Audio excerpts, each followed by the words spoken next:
Trabalhando pastoralmente, nós conhecemos pessoas que têm altos e baixos em sua vida. E quando eles têm baixos, eles sempre se sentem como um fracasso. Sentem que eles simplesmente não eram fiéis o suficiente e eles não tinham fé o suficiente. Quando eles entendem melhor essa teologia da encarnação, eles têm um contexto totalmente diferente no qual estão vivendo. Infelizmente, com a proliferação do evangelho da saúde, riqueza e prosperidade, muitas pessoas estão tentando desenvolver fé o suficiente. Então a queda é muito dolorosa e grande quando percebem que não desenvolveram fé o suficiente. Talvez você possa comentar sobre a diferença entre viver na fé de Jesus e desenvolver a sua própria fé. Essa é a diferença entre religião e cristianismo. Todas as religiões do mundo dirão que você deve construir um relacionamento com Deus, ou manter um relacionamento com Deus. Aqui está como você faz isso, vá em frente. O cristianismo diz que ninguém conhece o Pai a não ser o Filho. Jesus diz: venha a mim e você pode compartilhar o meu relacionamento com meu Pai. O que significa que eu sou o verdadeiro crente e compartilharei a minha fé com você. E você pode participar de meu relacionamento com meu Pai. E isso é algo fácil, ele diz. Meu jugo é suave, minha carga é leve. Não sou como os fariseus, que mantêm listas após listas de coisas que você precisa fazer para entreter ou manter algum tipo de relacionamento com esse Deus invisível. Para mim, a maior notícia do mundo é: há um cantor-compositor, acho que ele é originalmente do Alabama, chamado Percy Patches. Ele é um brilhante cantor-compositor de nosso tempo, mas ele tem uma música chamada Deus Acredita em Você. Uma das grandes linhas diz: quando você se sente tão envergonhado a ponto de morrer, Deus acredita em você. Para mim, a notícia é que não apenas o Pai, o Filho e o Espírito acreditam em mim e acreditam em nós, mas eles estabeleceram um relacionamento conosco, comigo e com todos nós em todo o mundo. Então não se trata de inventar algo para entrar no relacionamento. A fé é a descoberta que Jesus estabeleceu um relacionamento conosco, e é uma descoberta que me ordena a interromper minhas próprias crenças e pretensões religiosas falsas, e a descansar na realidade desse relacionamento.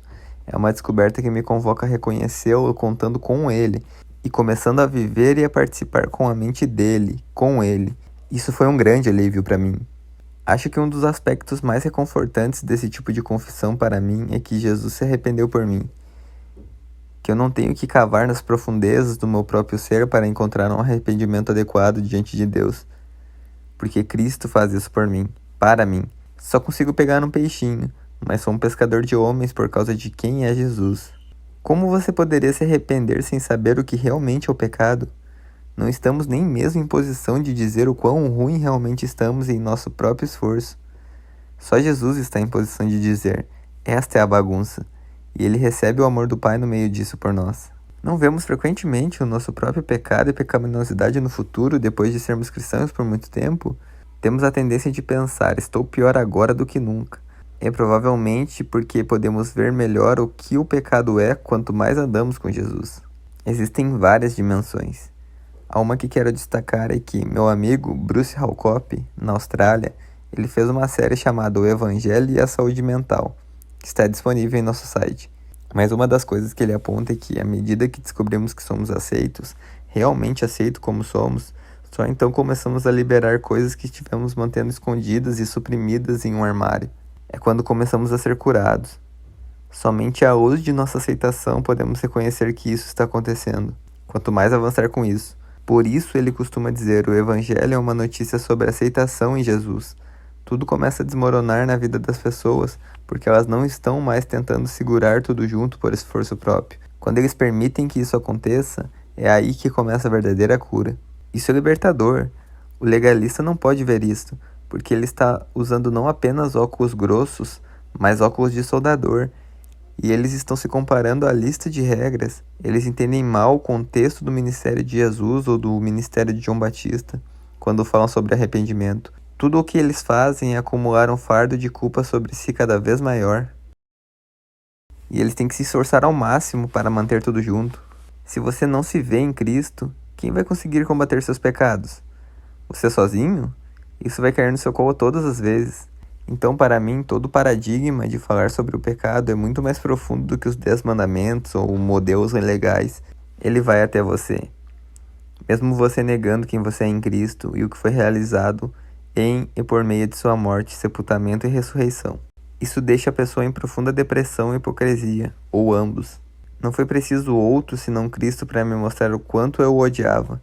Só Ele poderia me mostrar isso. Ninguém mais pode nos mostrar o quanto odiamos quem é Deus, exceto Deus. Só então, ao revelar a relação que Deus tem conosco, Ele não nos deixará ir. Ele nos aceitou. É por isso que dizemos, Ele é um Deus muito misericordioso. Começamos falando sobre a questão de fé, visto que participando da fé de Jesus, Ele é quem tem a relação com o Pai. Ele é aquele que conhece o Pai. Ele é aquele que participa ativamente do amor do Pai e do Espírito. Ele compartilha isso conosco. Ele compartilha tudo o que existe conosco. Então Ele está compartilhando a sua própria fé. Eu costumava ler aquela escritura, se você tem a fé de um grão de mostarda, você pode dizer àquela montanha, seja removida e ela cai no oceano. Eu li e reli e continuei tentando invocá-la. Finalmente um dia eu li e me senti tão estúpido, porque depois de um tempo, do jeito que eu li estava, dizia bem assim, você não tem a fé de um grão de mostarda, Jesus é aquele que tem toda a fé. Ele compartilhou conosco através da graça. Foi isso que nos salvou e tirou grande parte da pressão. Portanto, não preciso depender da qualidade e do nível da minha fé para saber que estou salvo. Não mais o que você faz para sua própria salvação. Não depende de você, é uma obra acabada. Quem foi além do Senhor, eu acredito, ajude minha incredulidade? Quero dizer honestamente, não seria essa a última confissão do apóstolo Paulo, ou o grande Atanásio? Não é, Senhor, eu creio, ajude minha incredulidade? Eu vejo, eu quero.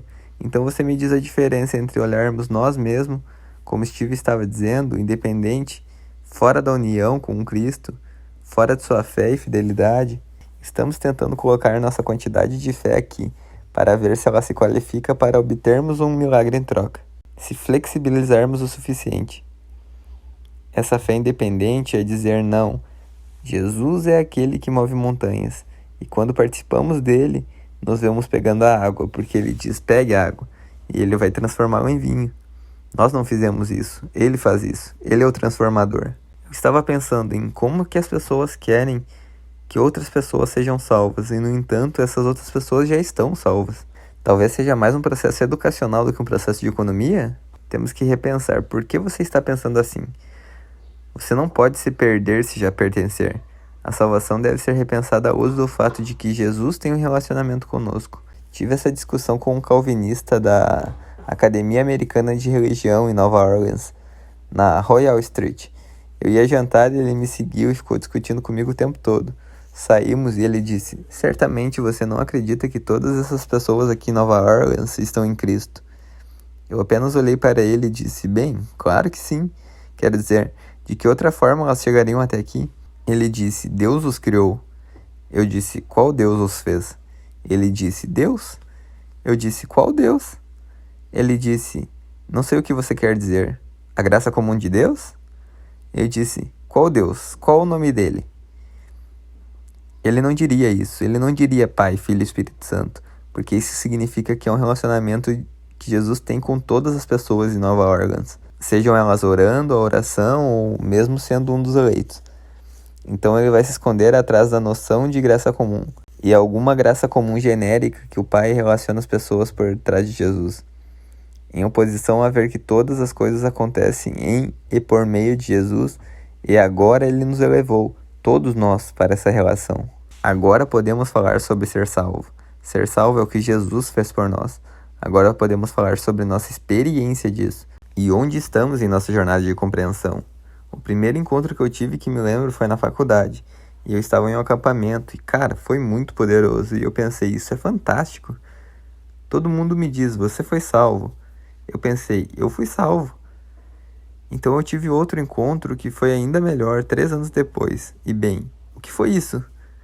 Eles disseram, você recebe uma segunda bênção. Ok, uma segunda bênção.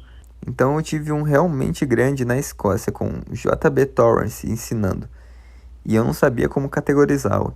E foi ele quem me disse, você tem muitas experiências em sua vida. Não construa sua teologia na experiência. Sua salvação aconteceu em Jesus. Isso se desdobra em sua vida de forma relacional.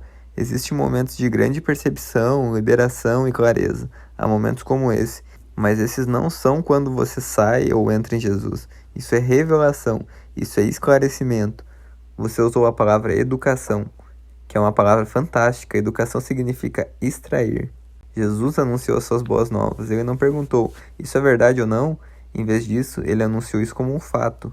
Repetidamente, o evangelho não é um convite, é uma declaração de realidade. Eu sou o Senhor teu Deus, sou a luz do cosmos. Siga-me e você não andará no escuro, você estará na luz. Repetidamente, não é um convite, é uma declaração de realidade. Essa declaração nos convoca a mudar nossa visão da realidade, a vir e participar.